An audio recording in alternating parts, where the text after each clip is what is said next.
Welcome, ladies and gentlemen, to the Hero Nation Show, the place where business owners and entrepreneurs just like you come to learn tools and tactics to live more epic lives. I'm your host, John Rinehart, and today I am joined by the one, the only Johnny Quinn U.S. Olympian keynote speaker. How you doing today, bud? What's up, John? Long time no see. It's been a little while. Yeah, so you got John and Johnny here today. So for those people that don't know you, if Which you is can a lot. which is a lot. There's like it's very many. You can't say that not many people know. You just walk down the hallway, and I heard someone call from the other end of the freaking hallway. Hey, is that Johnny Quinn? I just all of a sudden heard like someone be like, "Hey, what's up?" Yeah. I'm like, all right. I made a new friend. Yeah. All right, for those people who don't know your story, give me a quick recap. Yep. Grew up in McKinney. Went to North Texas, played football, ran track, turned pro, went to the NFL. Tough NFL career, kept getting cut. Was with the Buffalo Bills, Green Bay Packers. Went to the Canadian Football League for a year. Blew my knee out, got cut again. And then, John, I did what every Texas high school football player does. I started bobsledding for the United States of America. Yeah. As one does. And started that in 2010. Made my first Olympic team in 2014, which was awesome. Represent our country.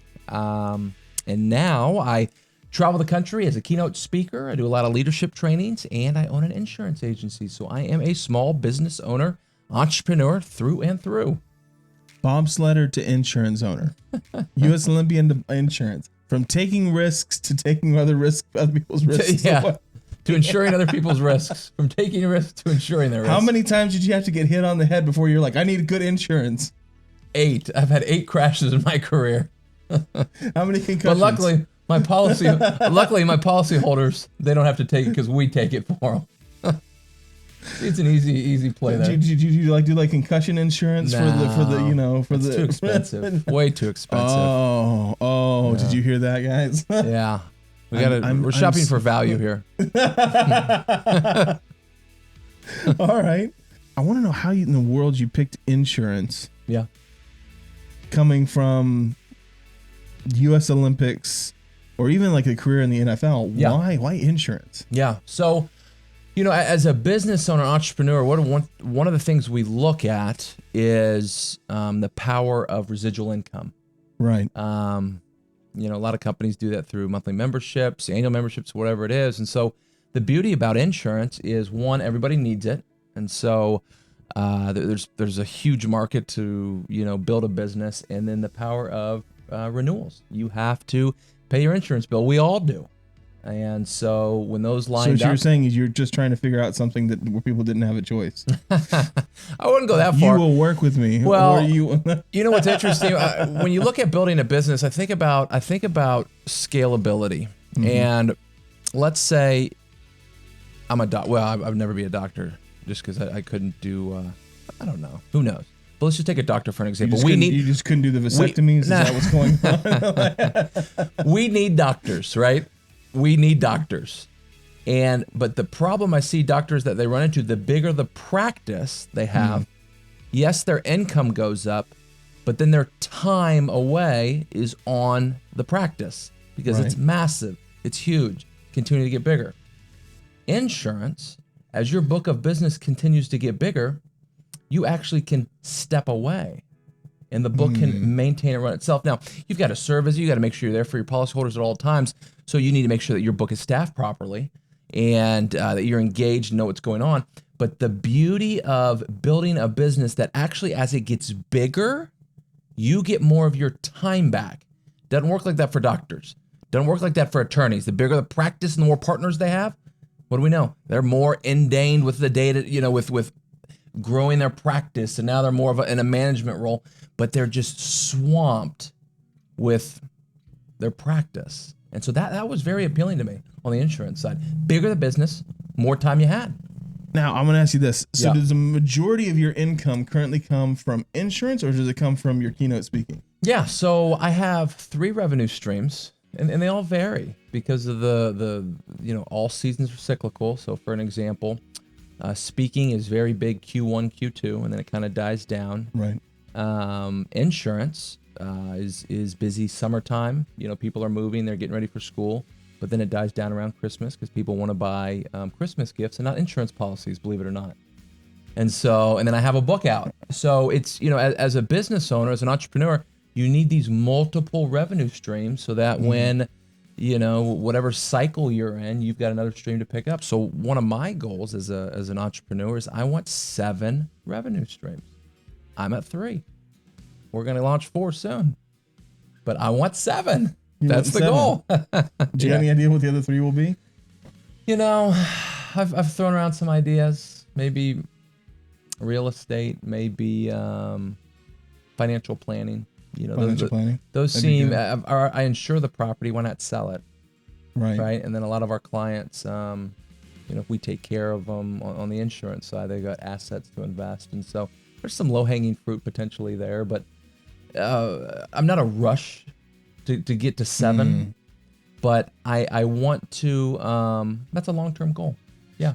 So when you're looking at how are you judging different income streams? Because I think a lot of people run for the low-hanging fruit, right, and then find themselves in, how do I put it? Trouble. Well, trouble, but also just depressed and angry and not happy with like how things are actually working.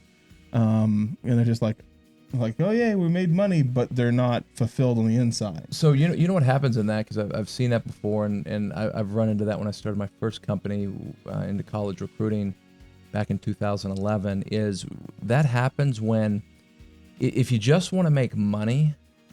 The problem is when the excitement goes away, because when you get out of that honeymoon phase and you don't have a passion for it, what you did is you said yes to something that was good, but it wasn't great. And you didn't wait and process and understand, hey, is this a passion of mine? And so for me, when I look at opportunities, John, my view, and everybody has, different views on how they grow my business, but I grow at the speed of cash. If I don't have the cash on me, I don't do it. Now, it does a couple things. I have to be very diligent with my resources. Right. So I have to make sure that I'm spending money wisely, because I have a limited amount of money. If I don't have the cash, I don't do it. What are you talking about? They pay U.S. Olympians a lot of money. You know how much they get? Zero. I heard that. No. I heard it before. Endorsement deals, Nike. If you're if you're a name brand, if you're a Michael Phelps, but if you're when you go out and say, hey, I'm a Texas bobsledder, people are like, who? What is that? Right? I can see steakhouses, snow cone places. Well, they didn't come on board, so maybe that was. Did you try to go for the Texas snow cone market? No. But let me help you shave ice. Maybe you know what? I'm gonna have to talk to my agent about that. See why they didn't go after. I was so focused on the Olympics, So my view on that is, so if I grow at the speed of cash, and I want to go fast, but that means I need to make a lot of cash to go fast. Right. If I can't, then what that is, it's just a healthy diagnostic for me that says, maybe you need to slow down. Right. I come from a sport of speed. I'm used to just, laser focus and wanting to go. And so when I grow at the speed of cash, it allows me to what Stephen Covey in his book, 7 Highly Effective Habits of Effective People, I messed that title up, but you know what I mean, is pausing between the stimulus and the response. Right. Because I get ideas all the time. And most of them are just awful. They're horrible. Now, how do you judge the awful ones? Pausing between the stimulus and the response, going to get some food, getting some sleep, waking up and say, man, that was a bad idea. That was a horrible idea. Have there been ever been any ideas you were like, oh, that was a horrible idea, and then you turned out to be like an absolute winner? You saw someone else later and you're like, damn it, I had that idea. I have to think on that one to give you an honest answer. Nothing's coming to the top. But it's a healthy diagnostic for me because it does a couple things. One, it controls my idea generating brain, right? The other thing it does is, it builds margin and safety in my marriage, because here's the deal. If I saw this quote from a guy out of Oregon, his name's Dale Partridge. I follow a lot of his stuff, and it goes like this: success at work without success at home isn't really success at all. And so, I want to get to 7 revenue streams, and let's get there. And that's my long-term goal. But if I just gas it and then deplete everything on the back end, that's not success. It reminds me when we started our film business in Lockhart, we started it out of a house, The house became the studio. Yeah. And I had all the employees inside the house. Like Yeah. you hear them like start funneling in like 7 a.m. in the morning. Yeah. Right. Downstairs was like the work area. So we had desks in the kitchen, in the garage, all throughout the living room. Yeah. We had desks upstairs, but there was only and then Heidi and I had like our bedroom, and it was like, if anyone comes into my bedroom, I will kill you. It's like the only spot in this house that's mine. Yeah. Yeah. Yeah. It's like I have a bathroom and I have a bedroom. Damn. But you're being resourceful, right? Right. But I remember, I think we got about 2 years in, and Heidi's and I's marriage was not doing great. Yeah. Like, I mean, it was pretty sucky. Yeah. And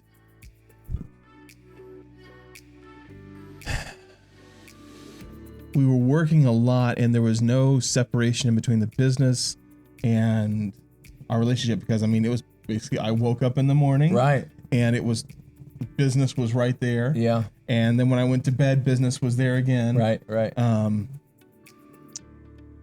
And here's what saved us. It was kind of interesting. Heidi and I went on a business trip together. Yeah. None of my other people could go on the stupid business trip. I was trying. I wanted anybody else but Heidi to come on this stupid business trip with me. And Heidi's back there. Hi, Heidi. Yeah, she's sitting behind the camera. So I'm not talking about her without her being in the room. Right. I can vouch for that. She's here. Say hi, Heidi. But I remember we were on the road, and it was like I think it was like 20 or 30 cities that we had to film in. Yeah. Over like a month and a half time period. Wow. It was just. I think I just met you before that. You might have. I think so. Yeah. Because I remember you were telling me about some like crazy. You were about to be everywhere in all these cities. I think that was the second one. Oh, okay. Sorry. Yeah, we did another one that was like another like 50 or 60 cities. Okay. But I remember Heidi and I got into the car, and we're pulling this like crazy schedule, and I remember just being like, I mean, how many people in our audience right now Right. are like, if you can get trapped in the car with your spouse on a road trip Yeah. for the next month and a half, Yeah. with no time apart. Yeah. How many of y'all are like, oh yeah, I'll sign up for that. Sounds like a great time. Right. It's like the reason like half of y'all are like delaying on retirement right now. Yeah. But I remember we were sitting there, and there was lots of screaming in that car that happened in between the two of us. Right. Within like the first, 15 days or so. And then we started kind of working on stuff, and we realized like, dang, like we actually work really well as a team. Yeah. It was like the first time in like, I don't know, epiphany. like 4 or 5 years that we'd been married at that time. That it was kind of like the light bulb went off of like, That's cool. huh. And I remember sitting there, and we got done with it, and I was like, huh, I actually really like you. Because being really honest. Right. Yeah. I wasn't sure that I mean, how many of us would just voluntarily be like, I will spend that much time with my spouse? Most of us have this like idea, this like, I until death do us part with 8 to 5 every day, so I can stand you for the rest of the time. But I think it fundamentally saved everything, because it brought the success of what we were doing in video, and it also brought my marriage. It allowed me to work on it and create time. Yeah. I honestly think that's the only reason why Heidi and I are married today. Yeah. Is because we realized that. Heidi, would you agree with that statement? Heidi says yes. Yeah. So. Yeah. And that's the struggle as a business owner, entrepreneur, is how do you're always on, right? Your brain's always, churning, and I get that. One of the things, and I can't remember who I borrowed this from, and I showed you that this in a mastermind we did a couple months ago, where I'll print out, I'll schedule my week, and I call it my ideal work week. I've never nailed it, but it just gives me a guide. But I schedule in family time when I'm leaving the office, and I give my wife the Excel spreadsheet, on Sunday, so she sees the whole week, and I get her feedback. Hey, plan on coming on this time, and there's all that work. And it does one of two things. One, it helps me put the big rocks in first, i.e., take care of my marriage. Right. Now that I'm a dad, be present with my family and my daughter. But it allows me to also schedule time to work and focus. And so here's what's happening, John. I'm not working long hours, but what I'm doing is I'm being extremely intentional when I'm on the clock. Right. And I'm getting the same amount of work done, if not better quality, because I'm focused and dialed in. That makes sense? Yep. Yeah. I remember like you and I were looking at going into a business venture together. And I remember one of your first things that you were like, oh yeah, this all looks good, looks great. Let me talk to my wife about it and see what her thoughts were. And I was like, interesting. Yeah. Because I've gone into business with a lot of different people. I've done business ventures with different people, and most of them are like, yeah, it sounds good, great. And then their spouse kind of takes the like, oh yeah, I'm just letting you know, like we're doing something. Right. And this was very much like, no, I'm gonna go talk. And figure this out. And I thought that was, I thought that was really awesome, because half the time, I get off the phone, I'm like, hey Heidi, come here. Yeah, let me tell you what we're doing. Yeah. I want to see what your thoughts are on this. Yeah. No, I appreciate you bringing that up. What's interesting is I don't always get that part right. I'm learning in that. And what I've found is that my wife, foundationally, we are in alignment, but personality, we are completely different. Like, I need to be around a bunch of people. I'm an extrovert. Like, she needs like one friend and wants to go deep. I'm like, I want a bunch of friends and nobody really asks me any serious questions. You know what I mean? Like, we're just so different. And what's nice is that when I bring, these potential opportunities to the table, I get a perspective from my wife that I can't see, right? That's why they're called blind spots. If I could see them, they wouldn't be a blind spot. And so part of, as a business owner, an entrepreneur, growing in your business is getting these opinions from people you trust. Right. To, hey, let's look at some blind spots. So that was something I was actually going to ask. Yeah. When you were talking about like figuring out and looking at different opportunities. Yeah. I was going to ask, do you have a group of people that you bounce stuff off of and be like, hey, this is what I'm thinking about. What do you think? Yeah. Or that, where people have, stupid meters and they're like, that was stupid. That was a dumb idea. That's a horrible idea. What do you think? Yeah. Yeah. Man, there's so much to unpack there. What I do is I try to get multiple opinions from people that I trust inside the industry and outside the industry. And outside the bubble, because I want to know their perspective. Maybe they know somebody that they've worked with. Maybe they have a family friend who's going into that space. They might not necessarily be in it, but I trust their judgment. So, but watch this, John. So I go search that out. I get 4 to 5 opinions from people I trust in the business, outside the business. But then here's what I also do. I also put up a barrier and don't allow people who have no inkling whatsoever, or I do not trust their judgment, or they're always, call the ambulance. I don't let them speak into my life. So I'm doing 2 things at once. I'm seeking wisdom, but I'm also creating a freaking barrier so that I don't let the wrong people speak in and cloud potentially good judgment. Right. And I think that's where a lot of people miss. It's 2020.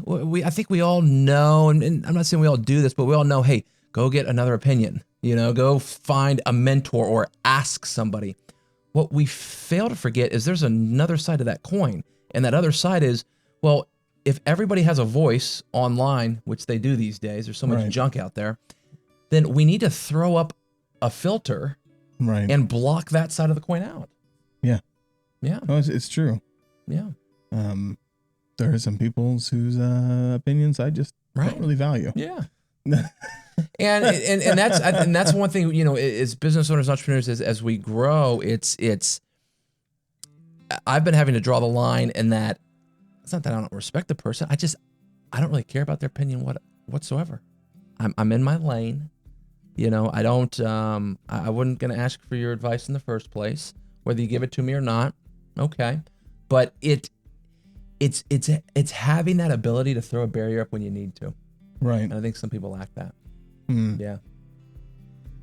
Have you ever found yourself in the position of throwing up barriers, not necessarily because it's bad advice, but because you just don't want to hear it?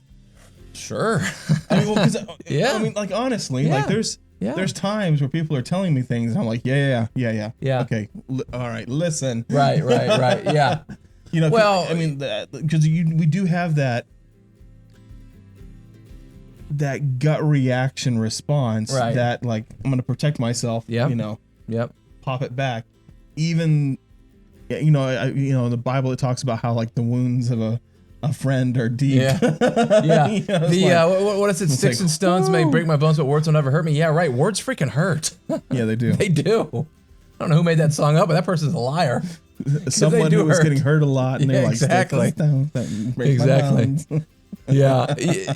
You know, it's man, I think that's tough because, and I think we all know this. If we want to grow, we have to be open to hear the words feedback, constructive criticism. I mean, just pick right. I mean, when we know, and we know this, but when that happens to us, like when we're put on the spot, it's tough to accept that.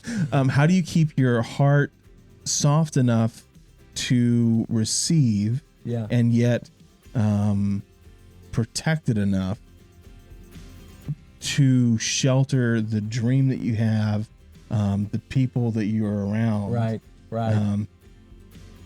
Because I feel like the more successful I get, the harder it is to get really good, honest feedback. Yeah. People just want to, give you your praises. And, Right? Yeah. Yeah, they're always like, I'm like, hey, what did you think of this? And they're like, yeah, that was great, awesome job. Yeah. Oh yeah, that's Right. perfect, great. Right. And I'm like, come on, give me the okay, gold what here. do I need to improve? Yeah. Oh, I don't think there was anything you needed to improve. Yeah. If I ever ask you for feedback and you give that to me, Now you know what he's really thinking. I really want you just to go jump. Yeah. So if to unpack your question it's how do you accept the feedback, but still stay focused on what you're trying to do and So accomplish? it's because there's two, I think, responses to feedback. One is to get super hard, Yes. right? Where I'm just like, Yep. I'm like, blocking no, it off. Yeah. like, Yep. you know, and the other one is to almost let everything hit you, Right. and you end up becoming like just a pincushion. Yeah. So there's three questions that you can run as a diagnostic, as a filter. And the first one is, can I trust this person? The second question is, does this person care for me? And the third question is, does this person know what they're talking about? Say this again. Say those three again. Does this can I trust this person?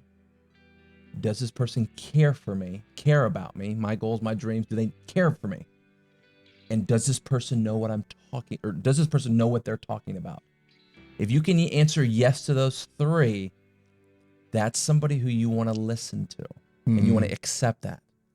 If you can't trust them, or they don't have your best interest, or they certainly don't know what in the world they're talking about, respect them, of course, yeah. But it literally goes in, as teachers and mothers from around the world would say growing up, just goes in one ear and out the other. Yeah. Can you trust them? Do they care about you? And do they know what they're talking about? John, those are three easy diagnostic questions that can filter you through, right, when you get constructive feedback. So what you're saying is you don't need to listen to all the comments online. Right. Love you, people. Yeah. You don't need to listen to all the comments online. Have that group of people that will be absolutely 100% honest with you. Yes, think about it. And that are probably inside the industry that you are trying to work inside or develop. Yes. You're lining it up. You trust them. They're in the industry. They know what they're talking about, and they care for you. So is that one person? Is it a small group? Is it a mastermind? Is it a group of business? So what is it for you? But those are the 3 diagnostics. Ask those questions. If you get 2 of the 3, get all 3. You get all 3. Right. Get all 3. Yeah. So you can't just trust the person and them be inside And they your care industry. for you, and they don't know what we're talking about. Let me give, for an example, let's take, a parent for an example. So you've got a great relationship with a parent. Well, you trust them. It's your parent. They care for you. Well, how do you know? Well, that's your parent. You got a great relationship with them. But they might know nothing about finance. Right.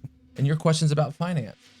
If they don't have a background in finance, or they've been horrible managing their money, that's probably not who you want to get financial advice from. 2 out of 3? No. Right. All 3. Can you trust them? Do they care about you? Do they know what they're talking about? That's somebody who you want to allow to speak into your life. And here's the deal. If you don't, then that's you. That's a barrier that you've put in your life that does need to get broken down. But those 3 questions are safe questions that if you answer yes, you need to give that person permission to speak into your life. Dude, thanks you for coming in today. If people want to find out more about you, they want to have you as their insurance agent, they want to get a custom bobsled with your signature on it, or they want to get you to merchandise their shaved ice business. Yes. Everything online, JohnnyQuinnUSA.com, all my social media handles at Johnny Quinn USA. Extremely active on there. Would love to say hello. All right, guys. Until next time, be your own hero.